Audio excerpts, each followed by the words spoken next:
Hello friends, back to Bhavani lifestyle. நம்ம அண்ணாச்சி market போயிட்டு வந்துட்டாரு. என்ன இன்னைக்கு ஷாப்பிங் பண்ணியிருக்காரு, என்ன பர்ச்சேஸ் பண்ணியிருக்கான்னு பார்க்கலாம் வாங்க.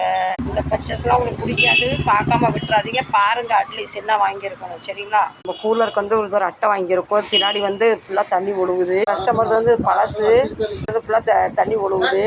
இன்னும் இப்படி நஞ்சு போச்சு. இந்த கூலர்லாம் செட் பண்ணணும். ஸ்பீட் ரெகுலேட்டர் 2 காமிச்சு இவ்வளோ வச்சிருந்தோம். உடனே வந்து ஜாமான செட் பண்ணலாம் திட்டிக்கிட்டு இருப்பாரு. இது வந்து என் வீட்டு கூலருக்கு இந்த பம்ப் ஒன்று வாங்கியாச்சு. இந்த டேபிள் ஃபேன் ஸ்டார்டர் ஒன்று. இந்த இது வந்து ரோடு புதுசாக போடுறத கொண்டு போகணும். இது நல்லா இருக்கு, இது புதுசாக போட்டாச்சு வச்சிருவோம். இது வந்து ஒரு இது இருக்க கோயில் ஒன்று வாங்கியிருக்கு. கஸ்டமர் கீசர் இருந்து இதுக்காக நம்ம அதை கழட்டிட்டு இதை போடணும். அவங்க வீடியோ எடுத்து போடுறேன்னா ஸ்டார்டர் வாங்க. இப்போ இந்த அட்டையை நம்ம கூலரில் செட் பண்ணலாம்.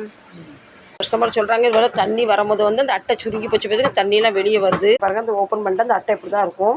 தண்ணி வந்து இது மேலே இப்படி விடும். கொஞ்சம் பெருசாக இருக்குது, கட் பண்ணலாம் ஃப்ரெண்ட்ஸ். பாருங்கள், புது அட்டையும் போட்டாச்சு, பேக்கிங்கும் போட்டாச்சு.